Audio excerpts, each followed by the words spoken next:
Warrant, the official student media of CMU po. So, here are the questions that I have collected. Di na po kayo papatumpik-tumpik. Bakit po ikaw ang dapat na maging vice presidente ng bansa? Ako, delikado yung tanong na yun. Mangangampanya ako rito. Eskwelahan nito, hindi pwede eh. But bakit? Ganito na lang. Ang sasabihin ko, ano sa palagay ko, bilang sagot sa tanong na yan, ano sa palagay ko ang dapat gampanan ng isang vice-presidente? Kung minsan tinatanong ako, ano ang una mong gagawin kung ikaw nahalal? Ano ang una mong gagawin bilang vice-presidente? Ang una kong gagawin, pupuntahan ko ang presidente ko, kahit sino man siya. At sasabihin ko, Mr. President, your Vice President is here, ready to work, ready to help, ready to be your partner. Dahil sa aking pananaw, hindi maaari yung ang advokasya ko ngayon, pag umiikot ako, ang pinag-uusapan ko, pagkakaisa. Dapat mula pa lang sa taas, vice-presidente, at saka presidente, dapat talaga ay ng-partner yan. Dapat magkaisa yan. Dahil pag walang ginawa kung namumulitika, walang mangyayari. Pero bilang isang opisyal, hindi naman basta sunod-sunuran lang. Pag meron akong nakitang hindi magandang nangyayari, sasabihin ko, magsasalita ako. Hindi bastusan, hindi palaban, kung hindi upang tumulong, upang pagandahin ang sitwasyon. Dati sinasabi nila, hindi paano nangyayari sa'yo pag ikaw naging vice-presidente, hindi mo kapartido yung presidente mo. Sabi ko, bakit naman? Si Miriam, kapartner ko, siya ang aking pangulo. Si Jojo Binay, galing sa Norte. Ako rin, galing sa Norte. Parang natural kaming natural partners. Kung si Duterte naman, matagal ko ng kaibigan ng matalik yan, si Mayor Nico. Kaya palagay ko, kaya namin magtrabaho ng sabay-sabay. Tapos si Marojas, kaibigan ko rin, kababata ko yan, pinsan pa ng aking asawa. Si Grace, kapatid ko, walang problema.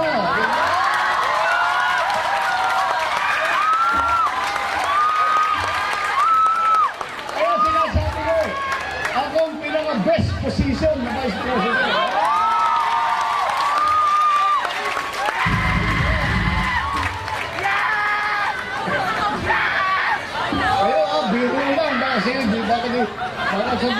Baka magalit si Senator Grace namin, ba't mo kinakalat ng magkapatid tayo?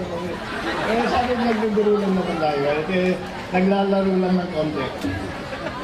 Is that the same answer po ba? Kasi my second question is, bakit mo piniling tumakbo sa isang posisyong alam mo nang mahina ang kapangyarihan?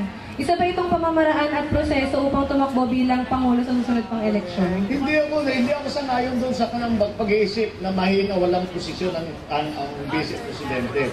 Meron mga ibang commentators sinasabi, mga vice, wala namang gagawin yan, walang trabaho yan, kundi magantay ng heart attack. Totoo rin dahil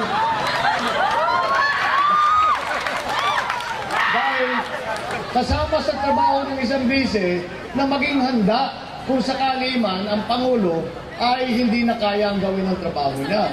Sa palagay ko, sa karanasan ko naman, handa naman ako kung ganun ang mangyayari. Ngunit, hindi ganun ang aking iniisip na mag-aantay lang na may mangyari, mag-aantay lang na walang ginagawa. Dahil, iba ang sitwasyon dito sa Pilipinas. Ang paghalal ng isang Pangulo ay hiwalay sa paghalal ng pangalawang Pangulo. Hindi kagaya halimbawa sa Amerika, sabay yan. Pag ibinoto mo yung isa, kasama yung vice. Pag binoto mo yung Pangulo, kahit sino man siya, kasama na yung vice doon. Kaya ang vice-presidente at saka presidente ay laging magkasama. Dito sa Pilipinas, hindi. Ang pagboto sa vice president, walang halos kinalaman sa kanyang president. Kaya may sariling posisyon talaga, may sariling mandato ang isang vice president. And because of that, hindi naman maaari na ako iniisip, kung mahalal akong Vice President, hindi naman ako hinalal para mawalang ginawa, para magantay-antay, para pasunod-sunod lang. Hindi dapat ganoon. Binoto ka ng tao dahil inaasahan na may gagawin ka.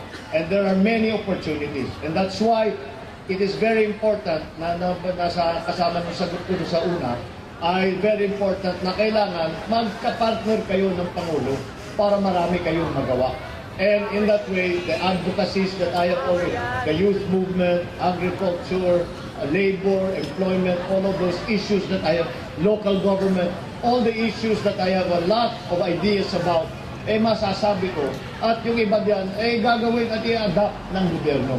So, that is the way I see it. A vice president should be a good partner to their president. They must also be willing to speak out when they see what the problems are, and furthermore, they must use the position of vice president to advocate as many of the causes that they feel is important to the country. Thank you po. Ito po yung next question. Naging matunog po ngayon yung konsepto ng federalism. Ano po yung masasabi niyo tungkol doon at kung makakatulong po ba ito o hindi sa kalagayan ng Pilipinas ngayon?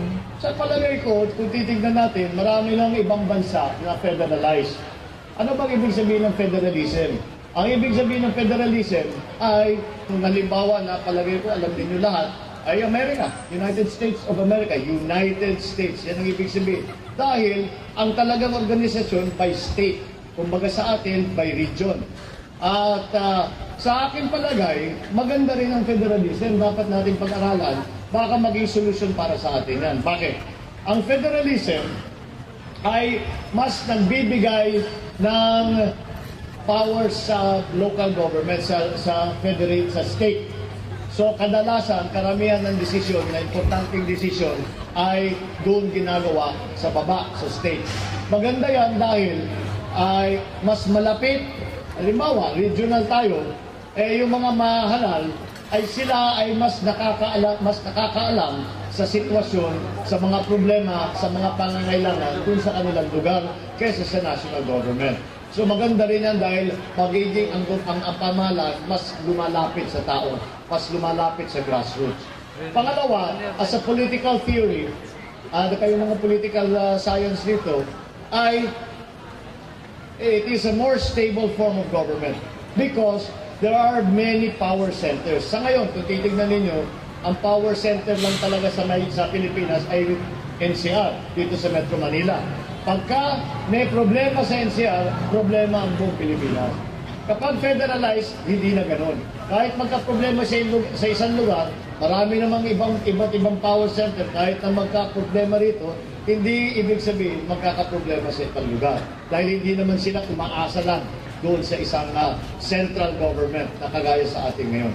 So, although, but the practical, maraming pa kailangan pag-usapan dyan, kailangan natin pag-aralan kung talagang makakabuti at tingnan natin na mabuti kung may paraan na gagawin natin para maging advantageous sa ating mga sa ating kababayan at maging mas maganda ang takbo ng pamahalaan at maging mas malapit sa taong bayan. It is something that I feel we need to at very least study. I'm not saying we should adopt it immediately. What I am saying is that we should study it, and if we decide to adopt a federal form of government, then we have to do it in a Filipino way. Kailangan hindi natin basta gagayahin yung mga iba. Kailangan natin, okay yan, sa konsepto, paano natin gagawin dito sa Pinas. Dahil iba rin ang Pilipino, iba ang ating patakbo, iba ang kultura natin, iba ang kasaysayan natin. Kailangan ibabagay natin sa experience ng bawat Pilipino. Okay, thank you po. So, from federalism, ano naman po ang plano niyo sa Bangsamoro Basic Law? Ay wala na, hindi na aabot dito sa darating na nag-recess na kami.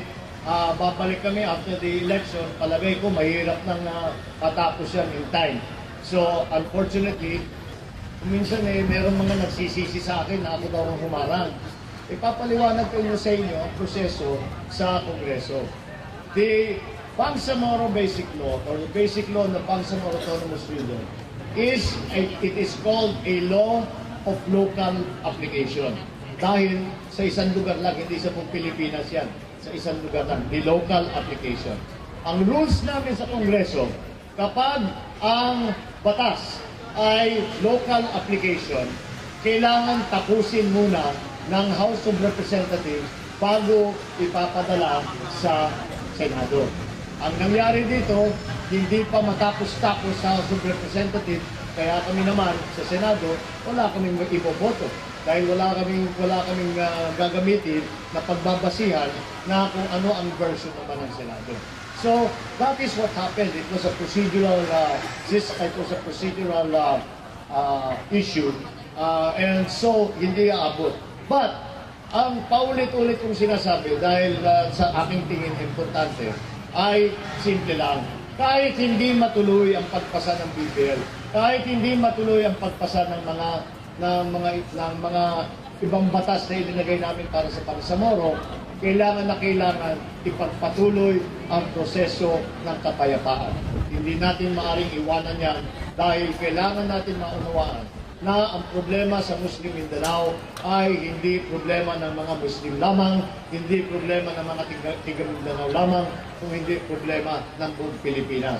Dahil kung pag-aaralan ninyo na mabuti, kahit papano tayong lahat ay naapektuhan sa mga nangyayari sa Mindanao ngayon. Kaya kailangan ipagpatuloy yan at huwag tayong titigil, huwag natin pababayaan na ganito ang sitwasyon. Kailangan ipagpatuloy natin ang proseso ng pag-uusap, pagkaunawaan para makahanap tayo so that we will one day have a true and lasting peace in Muslim Mindanao. And sir, I still have more questions but I think we don't have time na po. So thank you so much. Sir.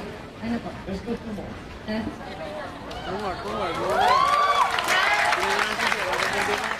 Ito na yata nahihirap na question na pinapatakutan.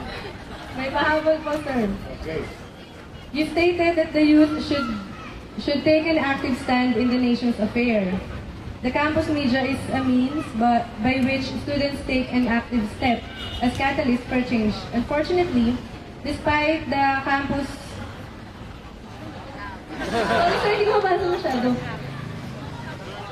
Fortunately, The Campus Journalism Act, student media is still being censored. What do you propose to do to ensure protection and independence of the student media? policy on the student newspapers, publications is an internal policy of the school. It is not something that belongs in the law. We do not interfere with the running, especially of, we have a policy. The policy is, of course, to allow our students to do as they please and to say what they mean to say. But I think the problem here is usually comes from funding more than anything else. And sinasabi na because the funding is not sufficient, they're not able to do the things that they want. Well, again, things like funding are an internal decision made by those who are administering the school. And so we can always ask them, to talk to them and say that perhaps there is something we can do to help to make the situation better, to make it a more inclusive process. Yun lamang, ang aking sinasabi, ay hindi lang naman ang publication ang pwede ninyong gamitin para mapigkas ang inyong mga iniisip. There are many other ways to express yourself. Number one, you have something that we did not have when we were students. You have the internet, the great equalizer, and use that. Use the technology that you are all so familiar with, that you own. Inyo yan eh. Yung sa amin, parang bago yan, parang magandang laruan nito. Pero yun, kasama sa buhay ninyo yan. So, use it. Take advantage of all the traditional and the non-traditional ways for which to express yourself. And I feel that you are very lucky because you have that technology. We did not have that technology. Kaya nung lumabas yung libel na mas mataas ang penalty sa libel sa internet kaysa sa normal, sa application, ay linabang ko yan. Sabi ko, huwag mong gagawin yan. Dahil ang internet ang siyang talagang tunay na open, na talaga kahit na kanino. Dahil pagka nag-vlog ako, wala pang 5 minutes, pwede na sumagot eh. Lahat na kung dyaryo, pagka may nakita ka, ayaw mo, susulat ka. Eh, bahala na kung lalabas yung sulat mo. Hindi, kung lumabas man, yung pinag-usapan mo ng dating nasa front page, lalagay ka doon sa likod, maliit, hindi na makikita. Whereas, sa internet, kapag sumulat, pagka gusto nyong sagutin ninyo kagad, lalabas kagad. Kaya, having that technology, especially as you are university students, I wish we had that. And since you do have that, you have the internet, you have the social media, you can learn about many things, you can speak out about many things. Take advantage of that technology. Take full advantage of that technology. It is your technology. It's the technology of your generation. Therefore, it is you who should maximize the utility of the internet and social media. Okay, thank you so much po. Ito yung last question. Paano mo poprotektahan ang mga indigenous people at ang kapayapaan ng ating bansa laban sa ibang bansa na nagnanais ng kining ito? Indigenous people, yung ibang bansa, hindi naman tayo siguro pinapasok ng ibang bansa tungkol sa indigenous people. Meron tayong batas na tinatawag na IPRA, the IPRA law, Indigenous Peoples, it is a law protecting their rights, Indigenous People Rights Act. At sinasabi, kinikilala yung ancestral lands ng mga indigenous people, kinikilala ang kanilang nakakaiba na kultura, na kasaysayan, na paniniwala. And that law protects the indigenous people. The problem is, in some areas, hindi nasusundan dahil inaapi talaga ang mga IP. And a good example of this was, again, the Bangsamoro Law. Dahil ang nangyari dyan ay hindi nila kinausap ang mga lumad. Ang mga lumad, basta hindi nakasama dun sa usapan. Kaya isa sa naging hinain naming mga senador at lahat ng mga lumad na dapat bigyan sila ng pagkakataon na maging kasama sa pagpatakbo ng autonomous region. Bukod pa dun, that is why we coined the phrase non-Moro indigenous people para ipaghiwalay ang mga indigenous din kasi yung mga Muslim, pero sabi nila hindi kami Muslim. So, kailangan bigyan natin ng sa sariling kategorya. The protections, again, this is one of the reasons I ran for Vice President and not stayed a legislator, not stayed as a senator. The reason is very simple. I think the laws are sufficient. I think what we need to do, and that's why I want to go to the executive, what we need to do is to implement those laws. Meron na tayong batas na IPRA, dapat na maganda at masugid ang ating pag-implementa niyan. Kailangan panindigan natin ang ating protection natin ang ating mga lumad because they are very vulnerable and they need the protection of law, they need the support of government, and we lack that. We need to do more. We need to do more, and we will. If I am given the chance, I will of course continue to insist that all the protections, the rights, the privileges that are granted to the indigenous peoples by law should be recognized and implemented. And thank you po. Siguro sir, para last na po, pampagalan po ng ambience. May mga conspiracy theories po kasi na lumalabas. Kayo daw po ba talaga si Bongbong Marcos?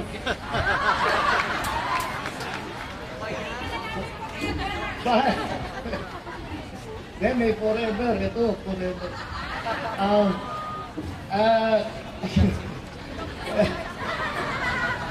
Baka hindi nyo kasi alam, merong kwento ng umikot. Matagal na ito.